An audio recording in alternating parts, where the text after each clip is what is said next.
দয়াময়, আমি জানি না, আমার মনে বাসনা আমি তোমার সঙ্গী হব, তাই আমি তোমার কাছে এসেছি সর্বস্ব পরিত্যাগ করে। গৌর হরি বললেন, তোমার নাম কি? আমার নাম গোবিন্দ ঘোষ। তোমার ঠিকানা? আমি এসেছি অগ্রদ্বীপ থেকে।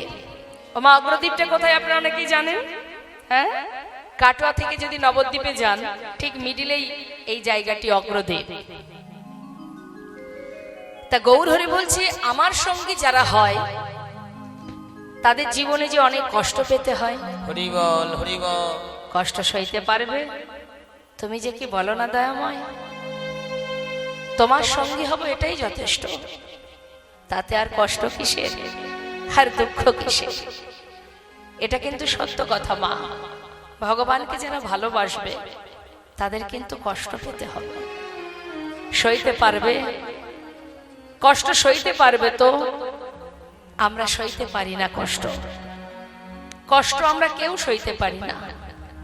কষ্ট হলেই আমরা ভগবানের কাছে যাই, মনের কষ্ট জানাই, আর তার কাছ থেকে সেই কষ্টকে নিবারণ করার জন্য তার চরণ ধরে কাঁদি, হে দয়াময়, কষ্ট দিও না, সুখ দাও, শান্তি দাও, ভালো রাখো। কেউ আমরা কষ্ট চাই না, কিন্তু ভগবানকে যারা ভালোবাসবে তাদের নাকি কষ্টই পেতে হবে। একথা যদি কেউ শোনে মা, সে কি ভগবানকে ভালোবাসবে? বাসবে না। কিন্তু যে প্রকৃত ভক্ত হবে সে ভালোবাসবে। হরি বল, হরি বল। কারণ ভগবান নিজেই বলেছেন, যে করে আমার আশ তার করি সব নাশ, তথাপিও যে না ছাড়ে আমার পাশ, আমি হই তার দাসানুদাস। ওমা, শুধুমাত্র আমরা আমাদের কষ্টের চিন্তাটা করি, কিন্তু একবার ভাবুন তো, যে মহাপ্রভু নবদ্বীপ ছেড়ে চলে গেলেন, মহাপ্রভুর বামে যিনি ছিলেন কে? মা বিষ্ণুপ্রিয়া। চিন্তা করে দেখুন একবার, মা বিষ্ণুপ্রিয়া মাত্র 2 বছর মহাপ্রভুর সঙ্গ পেয়েছেন। যখন মহাপ্রভু 24 বছর বয়সে সন্ন্যাসী হয়ে চলে যান, তখন মহাপ্রভুর বয়স, মা বিষ্ণুপ্রিয়ার বয়স ছিল মাত্র 15 বছর। এই 15 বছর বয়স থেকে মৃত্যুকাল পর্যন্ত সে কোনো দিন আর মহাপ্রভুকে কাছে পায়নি। হরি বল, হরি বল। তাহলে ভগবানের সহধর্মিণী যিনি, তার জীবনে এত কষ্ট কেন মা? কিন্তু এত কষ্ট পেয়েও মা বিষ্ণুপ্রিয়া কখনো কোনো সময়ের জন্য মহাপ্রভুর সেবা থেকে দূরে থাকেনি গো। দারুবিগ্রহ সেবা দিত, 4 দেওয়ালের মধ্যে নিজেকে বেঁধে রাখত। কারণ মহাপ্রভু সন্ন্যাসী হয়ে চলে যাবার সময় নবদ্বীপের সবাইকে দেখতে চেয়েছিল, শুধু মা বিষ্ণুপ্রিয়াকে দেখেনি। কেন না? ধর্মের পথে বাধা সৃষ্টি হবে, বিঘ্ন ঘটবে। তাই মহাপ্রভু বলেছিল নিতাই চাঁদকে, দাদা, নদেবাসী সবাইকে শান্তিপুরে আসতে বলো, আমি সবার সঙ্গে দেখা করব, কিন্তু বিষ্ণুপ্রিয়া যেন না আসে। তাই মা বিষ্ণুপ্রিয়া প্রতিজ্ঞা করেছিলেন, যার মুখ দেখলে প্রভুর ধর্মের বিঘ্ন ঘটে যায়, এই মুখ আমি আর কাউকে দেখাবো না। হরি বল, হরি বল। সারা জীবন ওই ঘরের মধ্যে, যদি আপনারা কোনোদিন নবদ্বীপে যান, গৌর বাড়িতে যাবেন, দেখবেন সেখানে সেই পুরানো ঘরটা এখনো আছে, যে 4 দেওয়ালের মধ্যে মা বিষ্ণুপ্রিয়া কাষ্ঠ বিগ্রহ সেবা দিতেন, মহাপ্রভুর পূজা করতেন, আর তার নাম গাইতেন। হরি বল, হরি বল। সারাদিন গৌর গৌর গৌর গৌর, আর একটা করে চাল আলাদা করে রাখতেন। যতবার মুখে উচ্চারণ করতেন গৌর, একটা করে চাল আলাদা করে রাখতেন। এই গৌর নাম জপ করতে করতে যতগুলো তন্ডুল হতো, চাল হতো, সেটাকে সিদ্ধ করে লবণ মানে তাতে লবণও দিত না, সেই সিদ্ধ চাল শাশুড়ি মাকে খাওয়াতেন। বাড়ির যে পৌরাণিক ভেদ্য ঈশান, যাকে আমরা সাধারণ ভাষায় বলতে পারি কাজের লোক, ঈশান ছিল পৌরাণিক ভেদ্য সেই সচী মায়ের ঘরে, সেই ঈশানকে দিতেন। অবশেষে যেটুকু বেঁচে থাকতো নিজে সেবা করতেন। কেন? যদি প্রাণটা চলে যায় তাহলে প্রভুর সেবা দেব কি হরি করে? বল হরি বল। এমনই কঠিন ভজন ছিল গো মা। সারা জীবন মা সচী মা সন্তান হারা যন্ত্রণায় কাঁদতে কাঁদতে তার জীবন গেছে। তো শুধু আমরা আমাদের কষ্টটা চিন্তা করি, একবার চিন্তা করুন মা দেবকীর কথা। ভগবানকে পুত্র রূপে পাওয়ার আগেই, সন্তান পৃথিবীতে আসার আগেই তার নিজের দাদা তাকে কারাগারে আবদ্ধ করে দিলেন। সারা জীবন ভগবানকে পুত্র রূপে গর্ভে পেয়েছিল বলে সারা জীবন কারাগারে তাকে বন্দী থাকতে হয়েছে। যতদিন কংসকে ভগবান বধ না করেছেন ততদিন কারাগারে আবদ্ধ ছিল। মা সচী মায়ের মা যশোমতীর কথা চিন্তা করুন। শুধু নিজেদের কষ্টটা ভাবলে হবে না গো মা। মা যশোমতী যিনি গোবিন্দকে সন্তান রূপে কাছে পেল, পাওয়া থেকে শুরু করে কংসের অত্যাচারের পর অত্যাচার, কখনো অগাসুর, কখনো বকাসুর, কখনো পুতনা, সারা জীবন শুধু বিভিন্ন মানুষ বিভিন্ন জীবকে পাঠিয়েছে তাকে প্রাণে মারার জন্য। বনে যেত গোবিন্দ, কানাই সখাগণকে নিয়ে বনে যেতেন, মা যশোমতী পথপানে চেয়ে থাকতেন। না জানি এই বুঝি ওই দুষ্টু কংস রাজা আমার সন্তানকে প্রাণে মেরে দেয়। হরি বল সর্বদাই রাজার পুত্র হলেও তার এমনই সমস্যা ছিল যে কানাই যদি বনে না যেত, না সখাগণ যেত, না গাভীগণ যেত। পিতৃধনকে রক্ষা করার জন্য ভগবান প্রতিদিন বনে যেতেন। তাহলে পিতৃধন মানে তার নবলক্ষ ধেনু।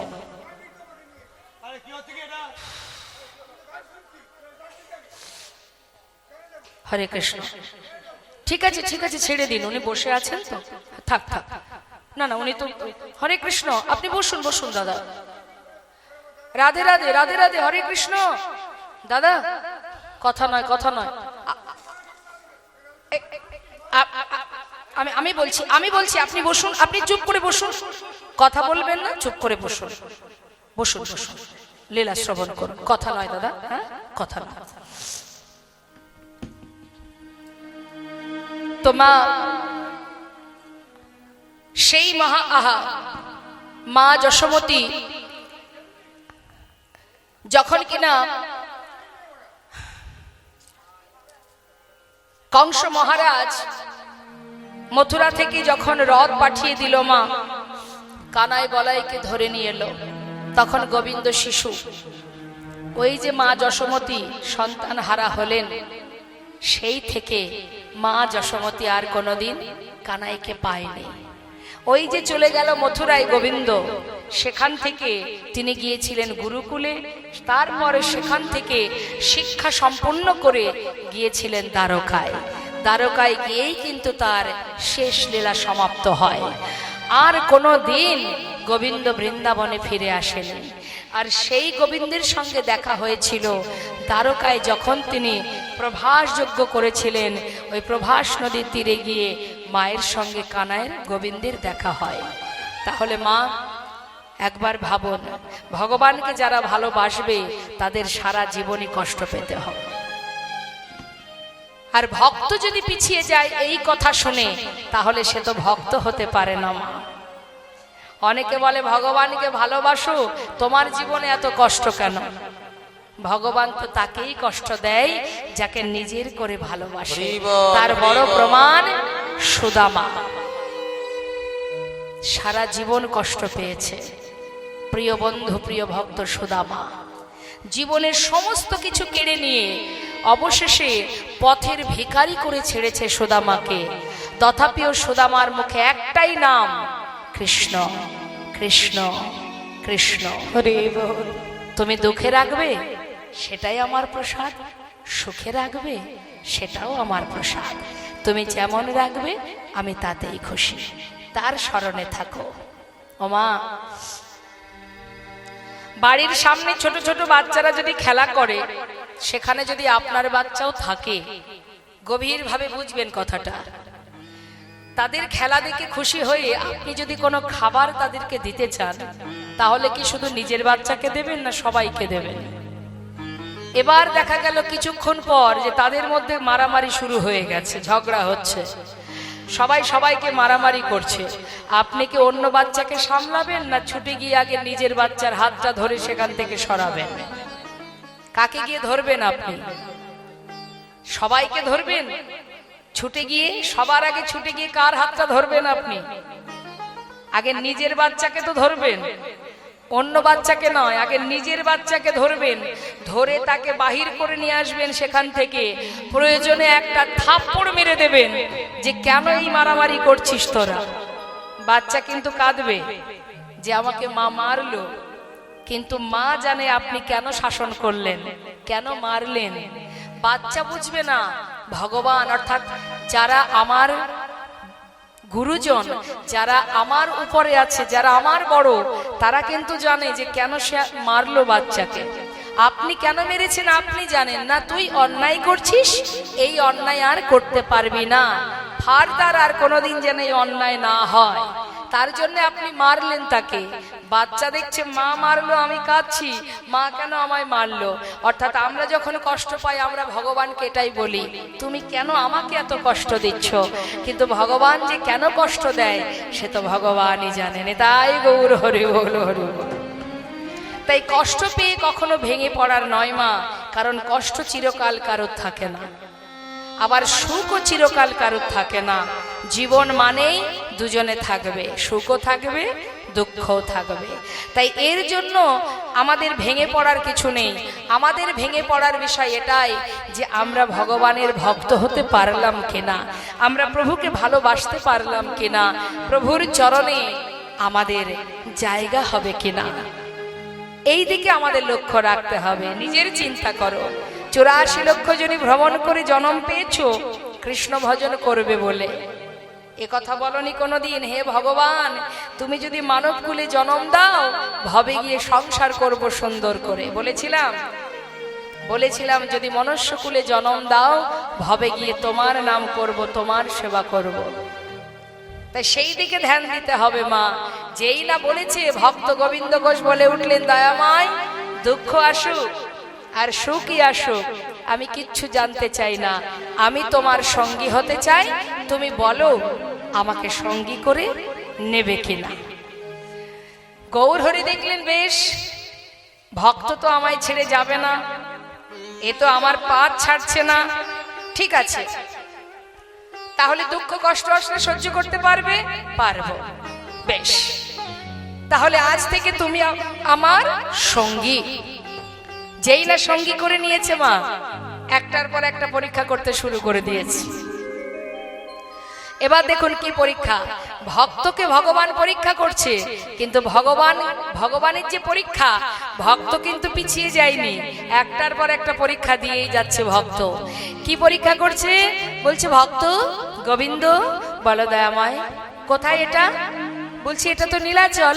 শোনো, নীলাচল থেকে আমরা এক্ষুনি যাত্রা করব, আমরা কয়েকদিনের জন্য একটু তীর্থে যাব, তুমি যাবে?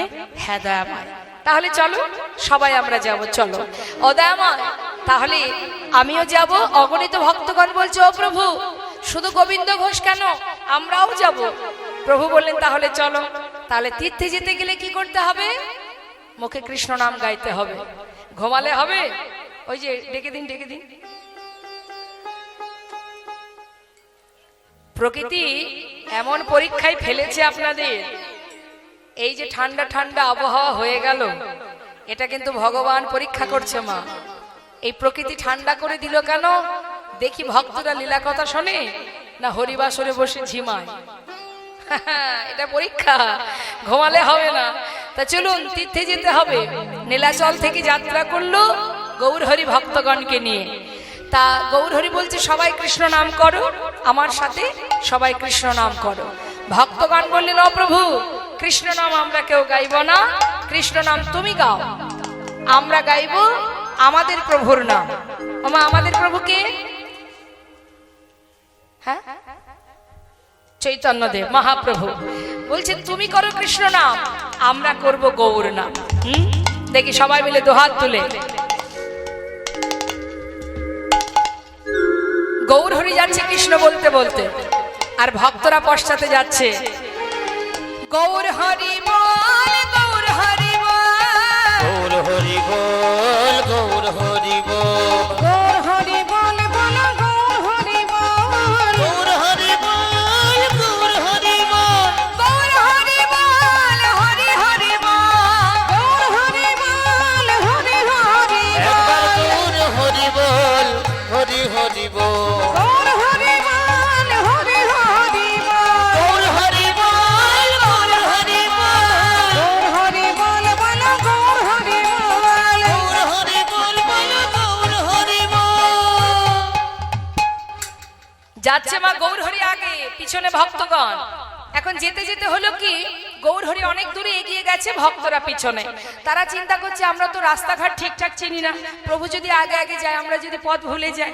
তাই এক ভক্ত ডাকছে, ও দয়াময়, ও প্রভু, দয়াময়, একটু দাঁড়াও না। যেই বলেছে দাঁড়াও, সাথে সাথে প্রভু দাঁড়িয়ে আছে, দাঁড়িয়ে পড়েছে। কেন দাঁড়িয়ে পড়েছে? ভক্ত ডেকেছে। তাহলে এখান থেকে আমাদের একটা জিনিস বুঝতে হবে মা, যে ভগবান ভক্তের জন্য অপেক্ষা করে, যদি কেউ প্রকৃত ভক্ত হতে পারে। যেই না কাছে এসেছি, গৌর হরি বলছে তাড়াতাড়ি চলো, এত ধীরে ধীরে গেলে হবে, অনেক পথ যেতে হবে গো, চল। এক পা দু পা করে গোবিন্দ ঘোষের কাছে এসে দাঁড়ালেন। কেন দাঁড়ালেন? আবার পরীক্ষা করবে। গোবিন্দ দয়াময়, তুমি তো সব ত্যাগ করে আমার সঙ্গী হয়েছ, তা গোবিন্দ তোমার মনে আর কোনো বাসনা আছে কি? থাকলে বলতে পারো। গোবিন্দ ঘোষ বলছে, প্রভু বাসনা কার থাকে না? সবার যেমন বাসনা থাকে আমারও আছে। কি বাসনা তাহলে বলো? ওমা গোবিন্দ ঘোষের কাছে মহাপ্রভু জিজ্ঞাসা করছে, তোমার মনে কি বাসনা বলো। এবার আমি আপনাদের কাছে জিজ্ঞাসা করি, ভগবান যদি আপনাদের কাছে এসে বলে যে বলো ভক্ত তোমাদের মনে কি বাসনা, যা বলবে আমি সেই মনোবাঞ্ছা পূর্ণ করব। কি চাইবেন আপনারা? এটা ভক্তের লক্ষণ। কিন্তু আমরা কি চাই মা? ভগবানের চরণে ফুল তুলসী দিয়ে কি চাই? আমরা এই জাগতিক সুখ কামনা করি। এই জগতে যত সুখ আছে, যেন মনে হয় সব সুখ যদি আমি পেতাম, তাই না? এটা আমাদের কামনা। ভালো থাকবো, ভালো ঘুরবো, ভালো খাবো, ভালো ভালো জায়গায় বেড়াবো, এটা আমাদের চাওয়া। তা বাবা গোবিন্দ ঘোষকে যেই না জিজ্ঞাসা করেছে বলো ভক্ত তোমার মনে কি বাসনা, তখন গোবিন্দ ঘোষ বলছে, প্রভু আমার মনে কি বাসনা শুনবে? তাহলে শোনো। যাব মধুর বৃন্দাবনে, পাবো যুগল দর্শনে, অর্থাৎ যুগল দর্শন বাসনা। আহা, প্রভু আমার গলাটা জড়িয়ে ধরে বললেন, গোবিন্দ তোমার মনে বাসনা তুমি যুগল দর্শন পাবে, আমারও মনে বাসনা আমি যুগল দর্শন পাবো। নিতাই গৌর হরি। ওমা যিনি যুগল মূরতি, অর্থাৎ গৌর সুন্দর তো যুগল মূরতি, তাহলে সেই যুগল মূরতি হয়ে তিনিও বৃন্দাবনে যাচ্ছেন যুগল দর্শনে। কেন যাচ্ছেন? আপনি আচার্য ধর্মজীবকে শেখায়। তিনি তো এই কলিযুগে ভগবান রূপে আসেনি, এসেছে ভক্ত রূপে। ভক্ত রূপে এসে কি করছে না, জীবকে শেখাচ্ছে ঠিক আমি যেভাবে কৃষ্ণ কৃষ্ণ বলে কাঁদছি, তোমরা হা গৌর গৌর বলে কেঁদো না, তোমরা আমার মতো করে হা কৃষ্ণ কৃষ্ণ বলে কাঁদো। নিজে আচরণ করে জীবকে শিক্ষা দিচ্ছে।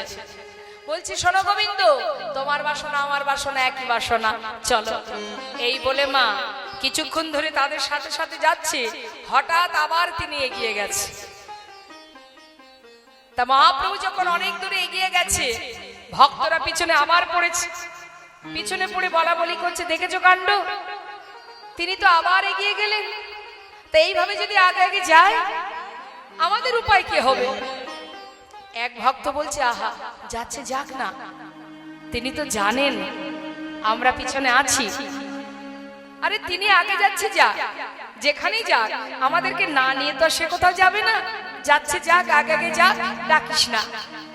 এখন গৌর হরি আগে আগে যাচ্ছে আর পিছনে ভক্তগণ আসছে। গভীর জঙ্গলের মধ্যে দিয়ে যাচ্ছে মা, যেতে যেতে হঠাৎ তার তৃষ্ণা পেয়েছে, গলা শুকিয়ে গেছে। নবদ্বীপ থেকে যাত্রা করেছে তো দিন চলে যায়, মুখে কৃষ্ণ নাম, গলাটা শুকিয়ে গেছে। তা মনে মনে ভাবছে, আহা এত তৃষ্ণা পেয়েছে, কোথাও যদি একটু জল পেতাম। তা জঙ্গলের মধ্যে কোথায় জল, চারিদিকে খুঁজছে যে কোথাও যদি একটু জল পেতাম তাহলে একটু জল পান করে তৃষ্ণা নিবারণ করতাম। এখন ভাবতে ভাবতে যাচ্ছে, হঠাৎ দেখছে কি একটা গোয়ালা কাঁধে করে বাঁক নিয়ে বাঁকের শিখায় ঘোলের ভাণ্ড সাজিয়ে আসছে। ঘোল নেবে গো ঘোল, আমার কাছে ভালো ঘোল আছে। মহাপ্রভু দূর থেকে সেই গোয়ালাকে দর্শন করে চিন্তা করছে, বাবা বাবা আমার পেয়েছে জল পিপাসা আর আমার জন্য ঘোল আসছে, নিশ্চয়ই এটা কৃষ্ণের কৃপা। এই যে ও গোয়ালা, হ্যাঁ বলুন বলুন, তোমার কাছে ঘোল আছে? হ্যাঁ ঠাকুর আছে গো আছে। এদিকে এসো, এদিকে এসো।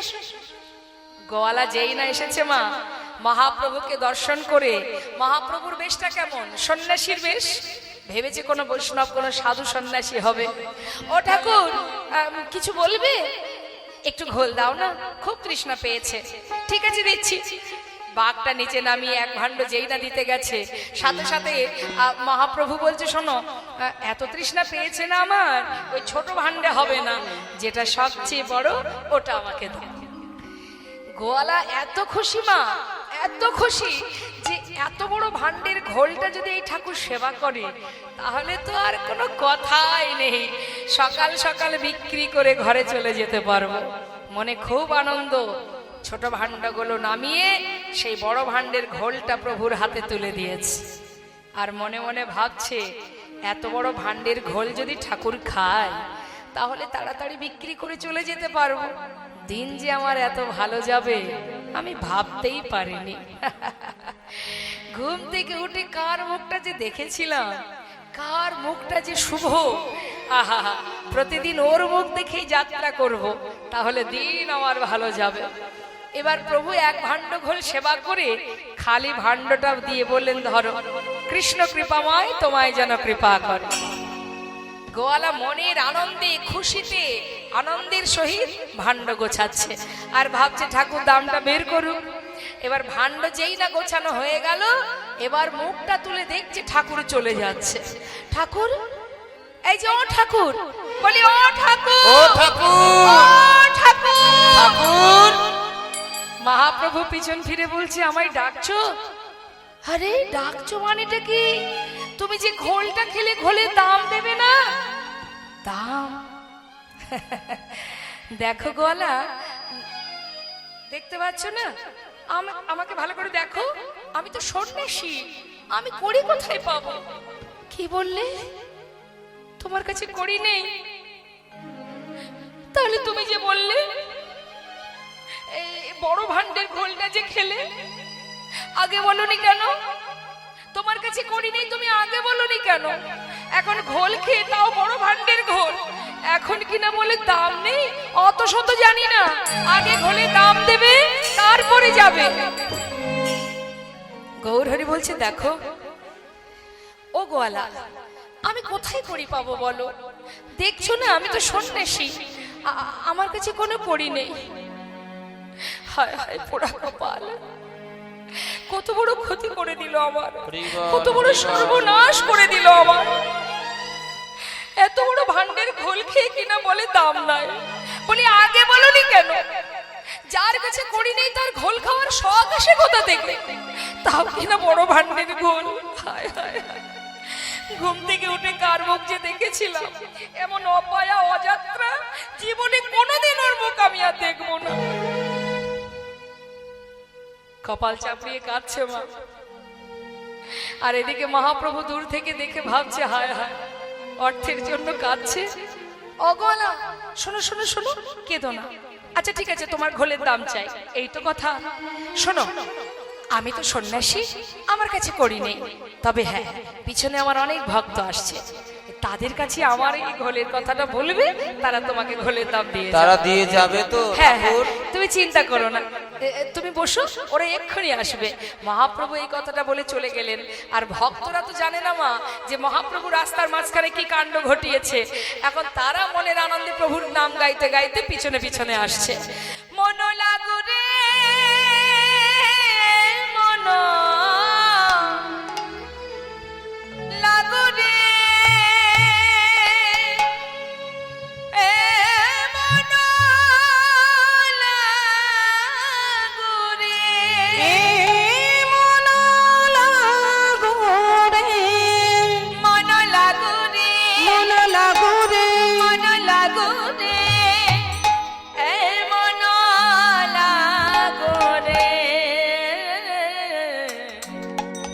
তোহারি চরণে মন লাগো রে, ওই না তোমারি চরণে মন লাগো রে, তোহারি চরণে মন লাগো রে, মন লাগো রে,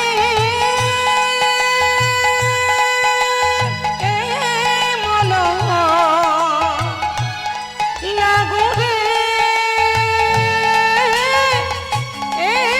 মন লাগো রে, মন লাগো রে, মন লাগো রে, লাগো রে, লাগো রে, লাগো রে, মন লাগো রে, ওই না তোমারি চরণে মন লাগো রে, তোহারি চরণে মন লাগো রে, তোমারি চরণে মন লাগো রে, তোহারি চরণে মন লাগো রে, তোমারি চরণে মন লাগো রে।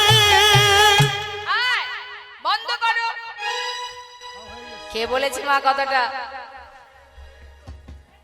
বলছে বন্ধ করো।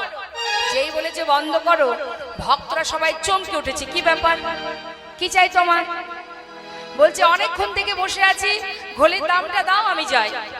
ঘোলের দাম কেন?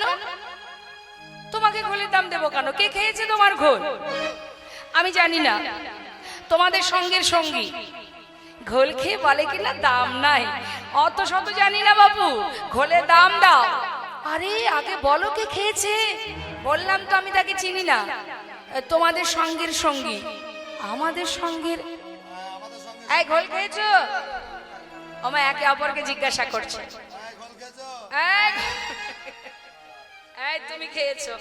খেয়েছো? এই ঘোল খেয়েছো? ওমা আপনারা ঘোল খেয়েছেন? গোয়ালের কাছ থেকে ঘোল খেয়েছেন কি? আপনারা কি খেয়েছেন? ঘোল খেয়েছেন? দাম দেননি কেন? দিন, দামটা দিন। সমস্ত ভক্তরা বলছে আমরা তো গোয়ালের কাছ থেকে ঘোল খাইনি, আমরা কেন দাম দিতে যাব? এই যে ও গোয়ালা, না আমি চিনি না। না সেটা একটু একটু বলতে পারবো। আচ্ছা চেনো না জানো না ঠিক আছে, দেখতে কেমন বলো? তবু তো চিনতে পারবো কি খেয়েছে ঘোল। তাহলে শোনো, বর্ণনা দিচ্ছে মা, দেখতে কেমন। নবীনা জাবানা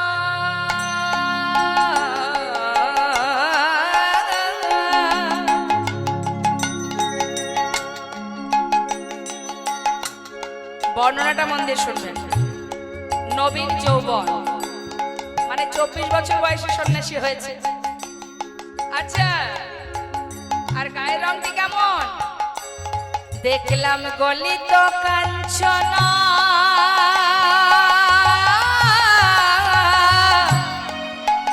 আচ্ছা আর পরনে কি আছে? দেখলাম কোটি তটে রাঙাবাই গো, দেখলাম নবীন যৌবন, গলিত কাঞ্চন, ওই না কোটি তটে রাঙাবাই রাঙাবাই, মুখে কৃষ্ণ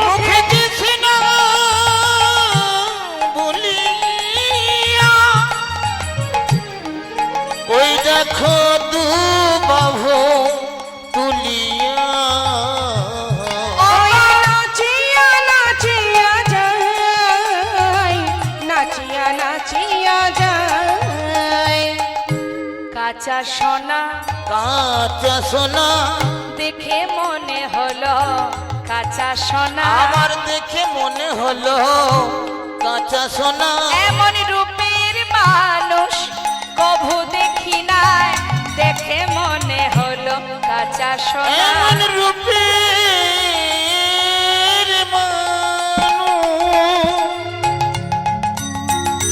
কভু দেখি নাই দেখে মনে হলো কাঁচা সোনা দাঁড়াও দাঁড়াও দাঁড়াও দাঁড়াও কাঁচা সোনার মতো দেখতে দেখবে কোথায় এমন মানুষ জগতে তো একজনই আছে যে কাঁচা সোনার মতো দেখতে সে হলো আমার নদিয়ার চাঁদ গৌর হরি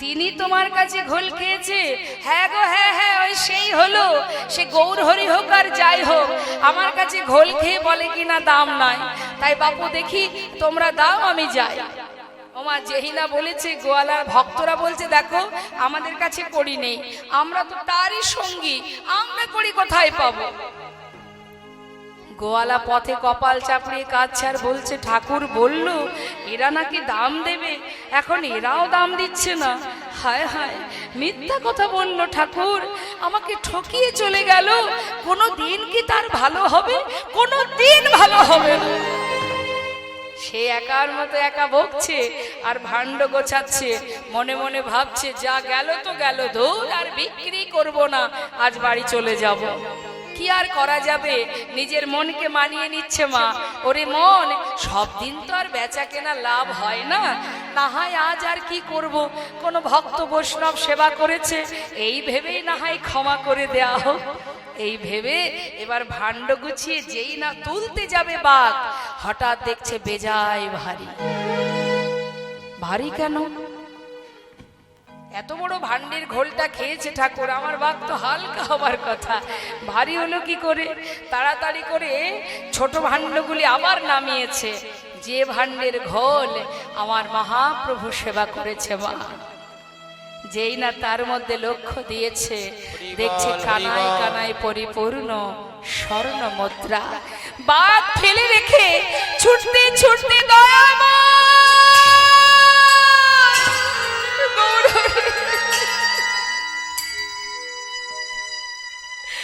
একটু দাঁড়াও দাঁড়াও একটু দাঁড়াও হরি বল হরি বল ছুটে গিয়ে চরণটা জড়িয়ে ধরেছে দয়াময় আমায় ক্ষমা করে দাও আমি তোমায় চিনতে পারিনি প্রভু আমি চিনতে পারিনি আমি ভেবেছি কোনো সাধু কোনো বৈষ্ণব তোমার কেমন কৃপা বলো তুমি যদি কৃপাই করবে তবে এইভাবে কেন করলে আমি কত কটু কথা বলেছি তোমায় তুমি আমায় ক্ষমা করে দাও গৌরহরি বললেন গোয়ালা জীবনে অর্থের পিছনে ছুটতে ছুটতে গোনা দিন যে শেষ হতে চলেছে আর কতদিন এবার একটু তার চিন্তা করো যার কৃপায় আজও বেঁচে আছো যাও আশীর্বাদ করছি তোমায় তুমি ঘরে ফিরে যাও আর যে কটা দিন সময় আছে তার নাম করো তাদের গোয়ালাকে আশীর্বাদ করে বিদায় দিয়ে মা ভক্তগণকে এসে পৌঁছালেন তাদেরকে নিয়ে পূর্বস্থলিতে নানা গ্রামে ঘড়ি গড়া আইলা পূর্বস্থলে নানা গ্রামে ঘুরি গোরা আইলা পূর্বস্থলে ওই না নানা গ্রামে ঘুরি গড়া আইলা পূর্বস্থলে ভক্তগণে সবে মিলে হরি হরি বলে ভক্তগণ সবে মিলে হরি হরি বলে ভক্তগণে সবে মিলে হরি হরি বলে তাদের আনন্দ আর ধরে না রে তাদের আনন্দ আর ঘরে না রে আনন্দ আর ধরে না তাদের আনন্দ আর ধরে না রে সবাই হরি হরি হরি বলে আনন্দ ধরে না রে হরি হরি হরি বলে হরি বলে দুটি বাহু তুলে হরি হরি হরি বলে হরি বলে দুটি বাহু তুলে হরি হরি হরি তাদের আনন্দ আর ধরে না রে ভক্তগণ সবে মিলে হরি হরি বলে ভক্তগণে সবে মিলে হরি হরি বলে শ্রীরাম বৃন্দাবন আহা আমরা আছি নবদ্বীপে, শ্রীধাম নবদ্বীপে। শ্রীধাম নবদ্বীপে সেই বৃন্দাবনে রাধা কৃষ্ণ মিলিত তনু আমার গৌর সুন্দর। যদি প্রকৃত যুগল দেখতে হয় মা, প্রকৃত যুগল দেখলে কিন্তু রাধা গোবিন্দকে দেখলেই যুগল দেখা হয়, হয় কি না? কারণ দুই দেহ এক হয়ে গৌর, তাহলে তাকে দেখলেই তো যুগল দর্শন হয়ে যায় মা। তা গৌর সুন্দর তিনি কাটোয়া কাঞ্চননগর থেকে সন্ন্যাস ধর্ম গ্রহণ করে যখন বৃন্দাবনের পথে চলে যান, সেই সময় উলুধ্বনি উলুধ্বনি।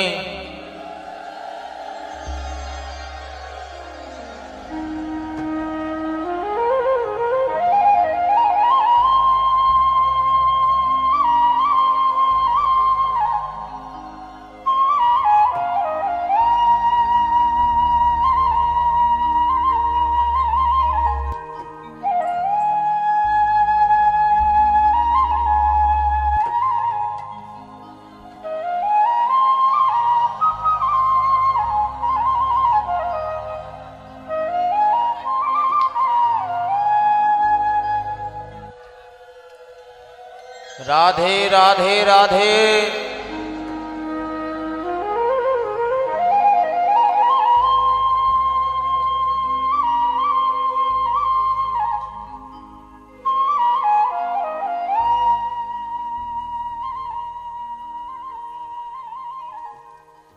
জনতা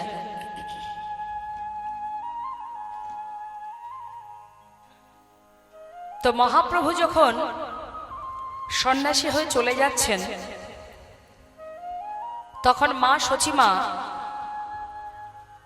সন্তান সন্ন্যাসী হয়েছে বলে মা কাঁদছেন। নিত্যানন্দ প্রভু বলেছিলেন, মা তুমি কেঁদো না, ভাই যত দূরেই যাক আমি নিমাইকে তোমার কাছে ধরে নিয়ে আসবো। মা বলেছিলেন, যে ছেলে সন্ন্যাসী হয়ে যায় সে কোনোদিন আর মায়ের ঘরে ফেরে না বাবা। নিতাই চাঁদ বললেন, মা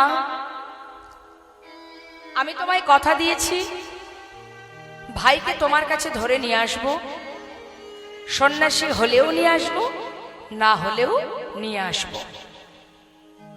পথের মাঝখান থেকে মহাপ্রভুকে নিয়ে শান্তিপুরে অদ্বৈত প্রভুর গৃহে মা সচিমায়ের সাথে মহাপ্রভুর মিলন করালেন। মা সচিমা দেখছে ছেলে সন্ন্যাসী হয়ে গেছে, মা কাঁদছে। তখন গৌরহরি বললেন, মা তুমি যদি অসন্তুষ্ট হও আমি তোমার সাথে আবার নবদ্বীপে চলে যাব। মা বললেন, যে ছেলে সন্ন্যাসী হয় একবার সে আর কখনো কোনোদিন এই মায়ার সংসারে থাকতে পারে না বাবা, তার মনই বসবে না। তাহলে আমি কি করব মা? বললেন, তুমি যদি যেতে চাও তুমি নীলাচলে থাকো, বৃন্দাবনে নয়। নীলাচলে থাকলে কি হবে, নদেবাসীরা যখন নীলাচলে যাতায়াত করবে তাদের কাছ থেকে আমি জানতে পারবো তুমি কোথায় আছো, কেমন আছো।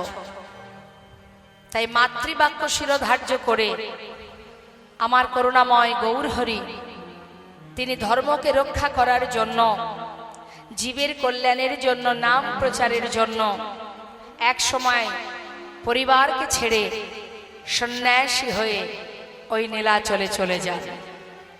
তা নীলাচলে প্রভু একা যাননি মা, সাথে গিয়েছিল তার পার্ষদগণ, যারা নবদ্বীপে মহাপ্রভুর সঙ্গে থাকতেন সর্বক্ষণ।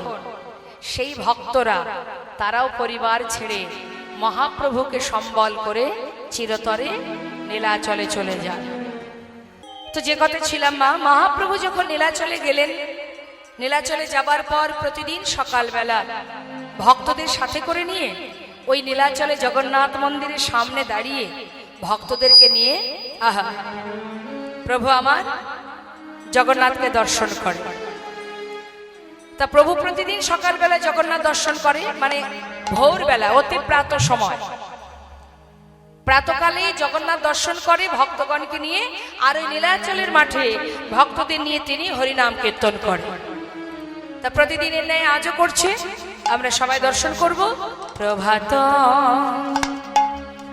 প্রভু বলছে ভক্তগণকে, প্রভাত সময় হলো, কৃষ্ণ কৃষ্ণ বলো। প্রভাত সময় হলো, কৃষ্ণ কৃষ্ণ বলো।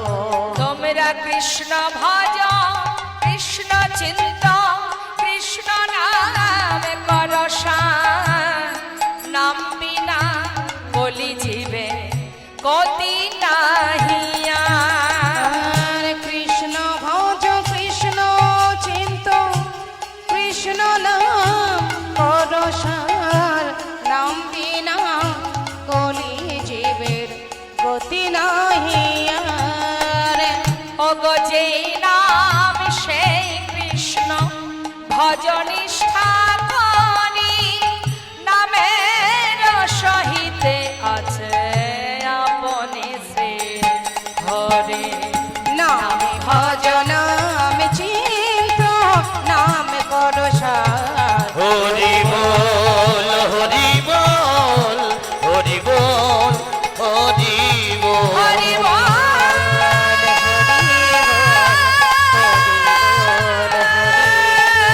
হরি বল হরি বল হরি বল হরি বল। হরি বল, হরি বল, হরি বল, হরি বল, হরি বল, হরি বল।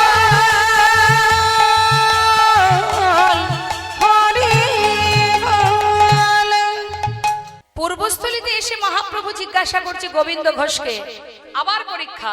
পরীক্ষার কিন্তু শেষ নেই মা, অন্ত নেই। একটার পর একটা ভক্তকে পরীক্ষা করে যাচ্ছেন মহাপ্রভু। অগোবিন্দ, এটা কোথায়? হ্যাঁ, তাহলে আমরা পূর্বস্থলীতে এসেছি। ওমা কোথায়? নীলাচল। আর পূর্বস্থলীটা কোথায়? নবদ্বীপের পরেই আছে পূর্বস্থলী। হ্যাঁ, তাহলে নীলাচল থেকে যাত্রা করেছে, নীলাচল থেকে বেরিয়েছে, নবদ্বীপে এসে পৌঁছালেন, তার পাশে পূর্বস্থলী। পূর্বস্থলীতে যখন এলেন, গৌর হরি বললেন, ভক্ত আর যাব না, বেশ কিছুদিন হলো যাত্রা করেছি, এখনো কোথাও সেবা করা হয়নি, তাই এখানে সেবার ব্যবস্থা করো। যেই বলেছে সেবার ব্যবস্থা করো, কাকে দায়িত্ব দিয়েছে মা? গোবিন্দ ঘোষকে। যেই দায়িত্ব দিয়েছে, গোবিন্দ ঘোষের একটু মনে মনে রাগ হয়েছে। রাগটা মানে কেমন রাগ? মানে খুব, যে প্রভু তুমি বললে বটে, একবারও চিন্তা করলে না যে এত ভক্তের সেবার দায়িত্ব ভার আমি একা কি করে বহন করব? আমার কথা একবারও ভাবলে না? কিন্তু যার ভাবনা তো সেই ভাবে। আমরা অনেক কিছু চিন্তা করি মা, কিন্তু আমাদের উপরে যিনি আছেন, যিনি সর্বদাই আমাদের কথা চিন্তা করেন। তুমি হাজার কথা ভাবো না, হাজার চিন্তা করো, তার যেটা ইচ্ছা সেটাই তোমাকে নিতে হবে। হ্যাঁ, আমরা যেটা চাই, আমরা মনে মনে যেটা চাই, আমরা সেই পথে এগিয়ে যাই, কিন্তু ভগবান যেটা চান আমরা কিন্তু সেটাই পাই, তাই না? তাহলে আমাদের কাজ কি? আমাদের কাজ ভগবান যেটা চাইছে সেটা যদি আমরা করতে পারি, তাহলে ভগবান আমাদের সেই মনোবাঞ্ছাই পূর্ণ করবে যেটা আমি চাইব। অর্থাৎ জীব কোটি বাঞ্ছা করে, কৃষ্ণের যে ইচ্ছা সেই ফল ধরে। ভাবছো বসে চলবে কিসে, তুমি ভাববার কে? যার ভাবনা সেই ভাবে, তুমি ভাবো তাকে। তুমি তার চিন্তা করো, সে তোমার কথা ভাববে। তুমি মনে মনে যেটা আশা করবে, স্বপ্ন দেখবে, তোমার স্বপ্ন ভগবান পূরণ করবে যদি তুমি তার ইচ্ছা মতো চলতে পারো, যদি তার কথায় তুমি চলো। কিন্তু আমরা তার কথায় না চলে আমরা আমাদের মতো চলি, যার কারণে যেটা চাই সেটা পাই না, কারণ ভগবান যেটা দেবে সেটাই তোমায় পেতে হবে। তাই আজ দেখুন না, পূর্বস্থলীতে আসা মাত্র গোবিন্দ ঘোষের মনটা খুব খারাপ যে আমি এত দায়িত্ব কি করে নেব একা। কিন্তু আগেই বলেছি মা, পূর্বস্থলীটা নবদ্বীপ থেকে বেশি দূর নয়, নবদ্বীপ থেকে এগিয়ে গেলেই তারপরে পূর্বস্থলী। এখন নবদ্বীপবাসী খবর পেয়ে গেছে যে নীলাচল থেকে গৌর এসেছে পূর্বস্থলীতে। নদীবাসী তো গৌরহরিকে ভালোবাসে না, সেই জন্য তারা সবাই গৌর এসেছে শুনে পাগলের মতো ছুটছে, যে যেমন পারছে প্রভুর সেবার বস্তু নিয়ে যাচ্ছে, কারোর হাত খালি নেই। এই জন্য বলে মা, কিছু কিছু জায়গা আছে যেখানে কখনো খালি হাতে যেতে নেই। যদি কখনো নবদ্বীপে গৌর দর্শনে যান, খালি হাতে যাবেন না, আপনার যেমন পারো কথা কিছু না কিছু নিয়ে যাবেন। আর একটা জায়গা কি, সেটা হচ্ছে গুরুকুল, মানে গুরু আশ্রমে। যদি কখনো গুরু পাঠে যান, গুরু আশ্রমে যান, সেখানেও কখনো শূন্য হাতে যাবেন না, কিছু না কিছু গুরুদেবের চরণে দিয়ে আসবেন। আর একটা জায়গা আছে, যেমন যখন বাচ্চাদের শিশুদের প্রথম মুখ দেখা হয়, অন্নপ্রাশন হয়, তখন সমস্ত ভক্তরা আসে না মা, আসে তো। অন্নপ্রাশনে কোনোদিন কেউ খালি হাতে যায়? বাচ্চার মুখ যখন দেখতে যায় মানুষ, তখন কিন্তু কেউ খালি হাতে যায় না, কিছু না কিছু সেই শিশুর জন্য নিয়ে যেতে হয়। এগুলো নিয়ম, এগুলো করতে হয়, এটা আমাদের মানুষের ধর্ম, মানুষের কর্ম। জয় রাধে। তা এবার কি হচ্ছে মা,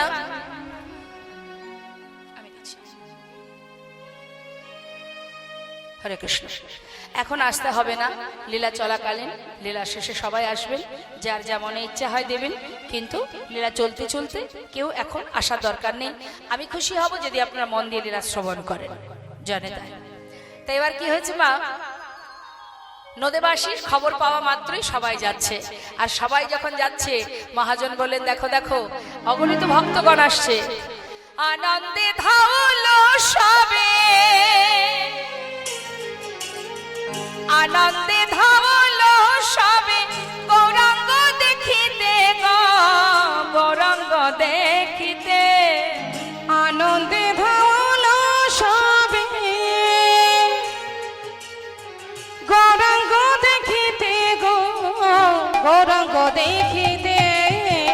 গৌর গৌর গৌর বলে, গৌর গৌর গৌর বলে, গৌর গৌর গৌর বলে, যাই নাচিতে নাচিতে গো, নাচিতে নাচিতে। দেখো কেহ নাচে কেহ গায়, কেহ বলে হরি গো, কেহ বলে হরি। ওই না কেহ নাচে কেহ গায়, কেহ বলে হরি গো, কেহ বলে হরি। ধুলাতে লুটায়ে সবে, ধুলাতে লুটায়ে সবে, ওই না ধুলোতে লুটায়ে সবে যায়। জয় গড়া গড়ি গো, জয় গড়া গড়ি। তাদের আনন্দ আর ধরে না রে, তাদের আনন্দ ধরে না রে, ধরে না গো। আনন্দ আর ধরে না রে, সবাই গৌর বদন হেরবে বলে, আনন্দ আর ধরে না গো। সবাই গৌর বদন হেরবে বলে, আনন্দ আর ধরে না গো। গৌর গৌর গৌর বলে যায় নাচিতে নাচিতে গো, নাচিতে নাচিতে। যেই না এসে পৌঁছালেন মা পূর্বস্থলীতে, অগণিত ভক্তকে দেখে গৌর হরি গোবিন্দ ঘোষকে ডেকে বললেন, গোবিন্দ খুব চিন্তা করছিলে তাই না? অগোবিন্দ বড় চিন্তায় ছিলে, কি দিয়ে কি হবে? দেখো দেখো অগণিত ভক্ত আসছে, কেউ খালি হাতে নয়, সবার হাতে সেবার বস্তু। তা না, আর দেরি কেন, এবার সবার কাছ থেকে সেবার বস্তু এক জায়গায় করে রান্না তো করো, যাও। এবার রন্ধন হয়েছে মা, মহাপ্রভুর সেবাও হয়েছে। সেবার পর মহাপ্রভু গোবিন্দ ঘোষের কাছে হাতটা বাড়ালেন, অগোবিন্দ সেবা তো দিলে, এবার দাও। গোবিন্দ ঘোষ বলছে, ও প্রভু সেবা তো হয়ে গেল, আবার কি চাই? সেবার পরে কি দিতে হয় জানো না? আমার একটু মুখশুদ্ধি চাই। কি গো মা, কি মুখশুদ্ধি প্রাণ আমার প্রভু? হরিত কি ও দয়াময়, কি মুখশুদ্ধি লাগবে তোমার জানো না? আমার একটু হরিত কি চাই। এই কথা, ঠিক আছে তুমি বসো, আমি এক্ষুনি যাবো আর আসবো। এই বলে গোবিন্দ ঘোষ এবার গ্রামের মধ্যে গিয়ে ভিক্ষা করছে মুখশুদ্ধি। মুখশুদ্ধি মাগিবার তরে গোবিন্দ চলিল, মুখশুদ্ধি মাগিবার তরে, মুখশুদ্ধি মাগিবার তরে গোবিন্দ চলিল মুখ শুধি মাগিবার তরে গোবিন্দ চলিল মুখ শুদ্ধি দাও না মোরে একটা মুখ শুদ্ধি দাও না মোরে মুখ শুধি দাও না মরে ও শুদ্ধি দাও না মোরে মহাপ্রভুর সেবার তরে মুখ শুদ্ধি দাও না আমার মোরে। মহাপ্রভুর সেবার তারে মুখ শুদ্ধি দাও না মোরে মুখ শুদ্ধি লাগি প্রভু করে বড়াইলা তুইটি হরিত কি মাগিয়া লইলা ওরা তুইটি হরিত কি ইয়া আমার দুটো হরিতকে ভিক্ষা করেছে, ভিক্ষা করে ফিরে আসছে, ছুটতে ছুটতে গিয়েছে 3 ক্রোশ পথ, আবার ফিরে আসছে, তারে 3 3 6 অনেক পথ। কিছুটা আসার পরে হাঁপিয়ে উঠেছে, একটা গাছের গোড়ায় বসে বিশ্রাম করছে। গোবিন্দ ঘোষ আর চিন্তা করছে, কালকের মতো যদি প্রভু আজকের মতো যদি কালও চাই, আজকে যেমন চাইলেন কাল যদি আবার কোথাও গিয়ে বলে গোবিন্দ মুখশুদ্ধি দাও, আজকে 6 ক্রোশ পথ আমাকে অতিক্রম করতে হচ্ছে, কাল যদি আরো বেশি যেতে হয়, তার থেকে একটা কাজ করলে হয় না? দুটো হরিতকে দিয়ে কাজ কি? যে এত বড় ভান্ডের ঘোল একা সেবা করতে পারে, তার কাছে দুটো হরিত কি কোনো ব্যাপার? তার থেকে একটা আমার কাছে থাক আর একটা প্রভুকে দেব, সে তো আর জানছে না আমি কি দিয়ে কি করছি। এটা কিন্তু আমরাও ভাবি, মানুষের চোখের আড়ালে আমরা অনেক পাপ করি, মানুষকে লুকিয়ে মানুষের চোখের ফাঁকি দিয়ে অনেক পাপ করি, আমরা প্রচুর পাপ করি। আর মনে মনে ভাবি ও তো দেখতে পাচ্ছে না, সমস্যা কোথায়? কিন্তু তুমি একটা কথা জেনে রাখো, মানুষ দেখতে না পেলে কি হবে, তোমার ভাগ্য তো দেখতে পাচ্ছে তোমায়, নিতাই গৌর হরি বল। ঠিক সময় মতো তার ফল পাবে, একেবারে সুদে আসলে ফেরত পাবে। হ্যাঁ, তাই মাথায় রাখবে, যে কোনো কর্ম করার সময় পাপ করছো কি না করছো, তোমার বিবেক, এখানে যিনি আছেন পরমাত্মা অন্তর্যামী, গুরু কিন্তু 3 প্রকার, মাতা পিতা প্রথম গুরু, যিনি মন্ত্র দেন, কৃষ্ণ মন্ত্র দেন, তিনি হচ্ছেন আমাদের দীক্ষা গুরু, আর তৃতীয় হচ্ছে অন্তর্যামী, যিনি এখানে আছেন। কোনো পাপ কাজ করার সময়, কোনো অন্যায় করার সময়, কোনো ভুল করার সময় আমাদের বিবেক থেকে কিন্তু সাড়া দেয়, অন্তর থেকে সাড়া দেয় যে না না এটা ঠিক নয়, এটা তো পাপ, এটা ভুল, এই পথে যাওয়া ঠিক নয়, এই পথে যাওয়া উচিত। আমাদের অন্তরে সাড়া দেয়, তথাপিও আমরা জেনে শুনে সেই ভুল করি। একবার হলেও তোমার অন্তর্যামী পরমাত্মা সে কিন্তু তোমাকে স্মরণ করাবেই যে তুমি ভুল করছো। আমরা সব বুঝেও জেনে শুনে বিষ করেছি পান, আমরা জেনে শুনে বারবার সেই ভুল করি। মানুষ তো দেখতে পাচ্ছে না, কিন্তু 5 জনের ফাঁকি তুমি দেবে কি করে মা? যেখানে তুমি বিরাজ করছো, যে পৃথিবীতে, অর্থাৎ এই যে প্রকৃতি, প্রকৃতির ফাঁকি কেউ দিতে পারবে? পৃথিবীর যে প্রান্তে তুমি যাও না কেন, প্রকৃতির মধ্যেই তোমাকে থাকতে হবে, তাহলে প্রকৃতির ফাঁকি কেউ দিতে পারে না। সময় কাল, সময় কারোর বন্ধু নয়, সময়ের ফাঁকি কেউ দিতে পারে না। তাহলে দ্বিতীয় আর তৃতীয়কে রাত্রেবেলা চন্দ্রদেব, দিনের বেলা সূর্যদেব, আর 5কে অন্তর্যামী ভগবান পরমাত্মা। এই যে শ্বাস, ইনি হচ্ছেন স্বয়ং, এই শ্বাসই হচ্ছে ভগবানের অংশ। যে শ্বাস এর মধ্যে আছে তাই আমি আছি। যেদিন এই শ্বাস চলে যাবে সেদিন আর কিচ্ছু জগতে থাকবে না। তাহলে আমি মানে কি? এই পৃথিবীতে যা কিছু দেখছি সবই মিথ্যা, সত্য শুধু পরমাত্মা দীর্ঘশ্বাস, এটাই আমি মা। আমার দেহটাকে কেটে টুকরো করলেও খুঁজে পাবেন না যে এর মধ্যে আমি কোথায় আছি। দেহের মধ্যে সব আছে, হাত আছে, পা আছে, চোখ, কান, নাক, মুখ সবই আছে, কিন্তু দেহের মধ্যে আমি কোথায় আছি খুঁজে পাওয়া যাবে? আমি যদি এখন মারা যাই, সবাই তো বলবে কি হয়েছে, না শম্পা গোস্বামী মারা গেছে, তাই তো? কেউ হয়তো বলবে কোথায় মারা গেছে, এই তো শুয়ে আছে, সবই তো আছে, দেহের সবই আছে, তাহলে মারা গেছে কোথায়? না না, সে মরেনি। বললে তখন উত্তর পাবেন এটাই যে দেখো, দেহ আছে, সবই আছে, কিন্তু সে আর নেই। অর্থাৎ সে মানে এই যে শ্বাস, আত্মা, সূক্ষ্ম আত্মা, যেটা চোখে দেখা যায় না, যার কোনো মৃত্যু নেই, যার কোনো ক্ষয় নেই, যার কোনো রং নেই। তাই মা, দেহটা আমি নই, জগতে কোনোটাই আমি নই। জীবনে যা পেয়েছি এখানে আসার পরে পেয়েছি, মাথায় রাখবেন। আবার যখন চলে যাব সব রেখে চলে যেতে হবে, কিচ্ছু নিয়ে যেতে পারবে না তুমি, কোনো কিছুর অধিকার নেই তোমার, সব ফেলে চলে যেতে হবে। তাই তো এক ভক্ত ভগবানকে বলছে, হে প্রভু, এই পৃথিবীতে সবই তো তোমার, আমরা শুধু বড়াই করি, মূর্খের মতো, বোকার মতো আমার আমার করে হানাহানি করছি।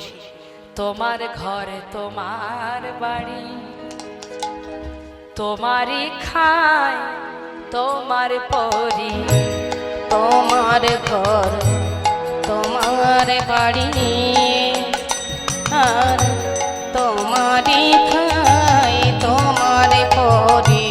তোমার দেশে ঘুরি ফিরি, তোমার দেশে, এটা তোমার দেশ প্রভু, তোমার দেশে ঘুরি ফিরি, কিন্তু তোমায় পাই না।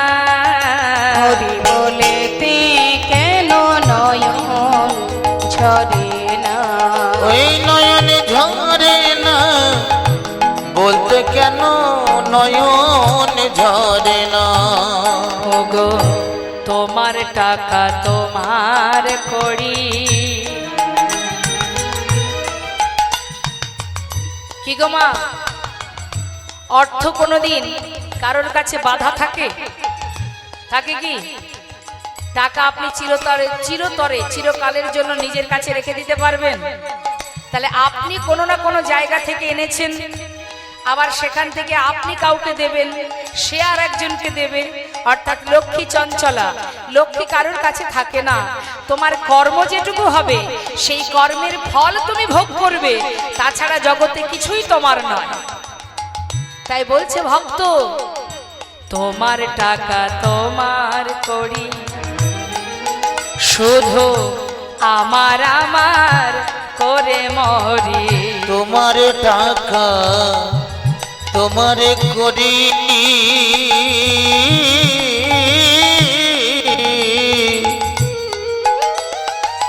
শুধু আমার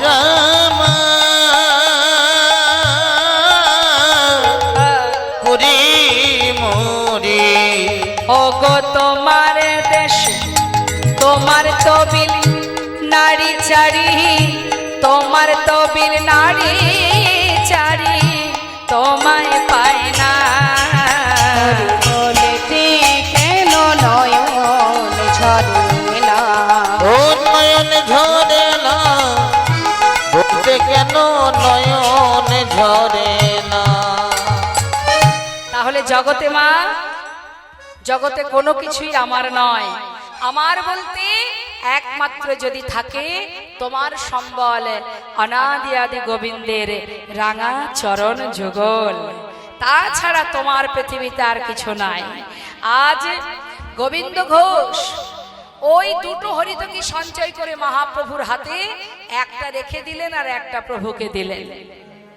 অন্তর্যামী অন্তরে জানতে পারলেন, মুখে কিছু বললেন না। এবার মুখে না বলে তিনি হাতে করে দেখাবেন।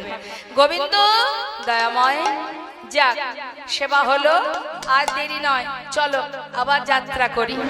ভক্তগণকে নিয়ে যাত্রা করলেন মা। যাচ্ছে মা, নানা তীর্থ ঘুরছে।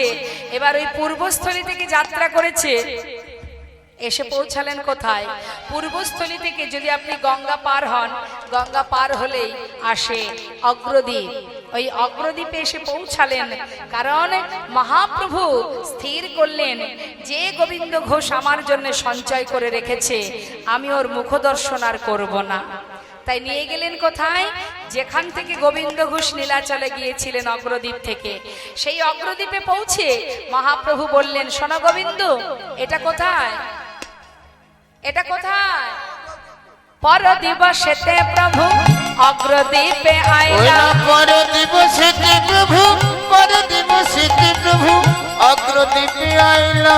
অগোবিন্দ, অগ্রদ্বীপে এসেছি যখন তাহলে এক কাজ করি, বলি এই অগ্রদ্বীপে কোথাও আর যাব না, এখানে সেবার ব্যবস্থা করো। হ্যাঁ, বেশ তাই হবে প্রভু। এবার রন্ধন হয়েছে মা, রন্ধন করে গোবিন্দ ঘোষ প্রভুর সেবা দিয়েছে। সেবার পর প্রভু আবার হাত বাড়িয়েছে। মুখশুতি লাগি প্রভু কর বাড়াইলা, মুখশুতি লাগি প্রভু কর বাড়াইলা, মুখশুতি দাও না মোরে, একটা মুখশুতি দাও না মোরে, মুখশুতি দাও না মোরে, একটা মুখশুতি দাও না মোরে, ভজনের অবশেষে মুখশুতি দাও না মোরে, ভজনের অবশেষে মুখশুতি দাও না মোরে, মুখশুতি লাগি প্রভু কর বাড়াইলা, মুখশুতি লাগি প্রভু করে বাড়াইলা। হরিবল হরিবল, যেই না মুখশুতি। যেহেতু আজ এখানে অধিবাস হয়েছে, পরবর্তীতে এখনো অন্যান্য দিন আগামীকাল এখানে নাম চলবে, তাই তো? কি চলবে? ভোগ হবে কাল। তো যেহেতু এখনো ভোগ বাকি আছে মা, তাই আমরা চাইবো না কোনো মহন্ত কোনো ভক্ত আমাদের কাছ থেকে দূরে সরে যাক। তাই আমরা মৃত্যু পর্যন্ত যাব না, ভক্ত আর ভগবানকে এখানে মিলনে রাখবো। কারণ মৃত্যু পর্যন্ত আমরা যেতে চাই না, যেহেতু আমাদের এই সুন্দর বৃন্দাবন, সুন্দর নবদ্বীপ ধাম সবাই যেন থাকে, কেউ যেন আমাদের ছেড়ে না যায়, এটাই আমাদের কাম্য থাকবে। তাই আজ আপনারা অগ্রদ্বীপে যদি যান, কখনো দর্শন করে আসবেন, যেখানে চৈত্র মাসে মধুকৃষ্ণ একাদশী তিথিতে ভগবান সেই ভক্তের জন্য আজও যে শ্রাদ্ধ আদি ক্রিয়াকর্ম আজও করে চলেছে, করছে, এবং যতদিন পৃথিবীতে চন্দ্র সূর্যের উদয় হবে ততদিনই এই ক্রিয়া চলবে মা। যদি প্রকৃত কেউ ভগবানকে ভালোবাসতে পারে, ভগবান বলেন যে আমাকে জয়ছে ভজে আমি তারে ভজিত হইছে, সে আমাকে যেমন করে ডাকবে আমি তার তেমন ভাবেই বাঞ্ছা পূর্ণ করব। তাই মা আজ স্বয়ং ভগবান দেখিয়ে গেলেন যে ভক্তের জন্য আমি সন্তান হয়ে ভক্তকে পিতা রূপে তার সকল মনোবাঞ্ছা আমি পূর্ণ করেছি। তাই মাগো, এখান থেকে আমাদের একটা জিনিস জানতে হবে, আমাদের সবাইকে মনে রাখতে হবে যে ডাকার মতো যদি ডাকতে পারো, ভালোবাসতে পারো, সুখে দুঃখে ভালো মন্দে সর্বদাই সে তোমারই কাছে আছে, সর্বদাই তোমার মনোবাঞ্ছা সে পূর্ণ করবে যদি তুমি ডাকার মতো ডাকতে পারো, ভালোবাসতে পারো। ডাকার জন্য টাকা পয়সা ধন সম্পদ লাগে না মা, ডাকার জন্য শুদ্ধ হৃদয়ের, শুদ্ধ চিত্তের, শুদ্ধ ভক্তি চাই, শুদ্ধ প্রেম। আজ একটি ভালো দিন আমাদের। আজকে কবিগুরু বিশ্বকবি রবীন্দ্রনাথ ঠাকুর, যার জন্ম জয়ন্তী আজ। আজকের দিনে বিশ্বকবি রবীন্দ্রনাথ ঠাকুরের একটি গান আমি গাই, ছোট্ট করে 2 লাইন। কবিগুরু রবীন্দ্রনাথ ঠাকুর তিনি প্রভুর চরণ স্মরণ করেছিলেন আর বলেছিলেন, দয়াময় আমার হিয়ার মাঝে লুকিয়েছিলে, দেখতে আমি পাইনি তোমায়, দেখতে আমি পাইনি। আমার হিয়ার মাঝে লুকিয়েছিলে, দেখতে আমি পাইনি তোমায়, দেখতে আমি পাইনি।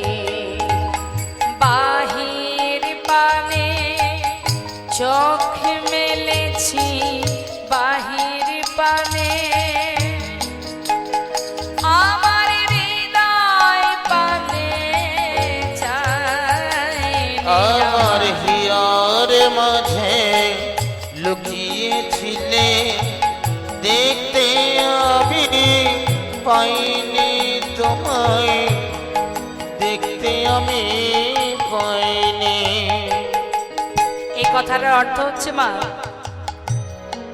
হে ভগবান, তুমি আমার হিয়ার মাঝে, হৃদয় মাঝে আছো, কিন্তু তোমাকে পাওয়ার জন্য আমি কত তীর্থে গিয়েছি। জগতের জীব তীর্থে যায়, মন্দিরে যায় ভগবানকে খোঁজার জন্য, কিন্তু ভগবান যে সবার হৃদয় মাঝে, হিয়ার মাঝে আছে। তাই বলছি, বাহির পানে চোখ মেলেছি, হৃদয় পানে চাই। হরি বল। শুধু তাই নয় দয়াময়, তুমি যে সর্বদাই আমার কাছে আছো, ছায়ার মতো আমার পাশে আছো, তোমার কাছে না গিয়ে আমি অন্যের কাছে ছুটে গেছি। কি বলছি?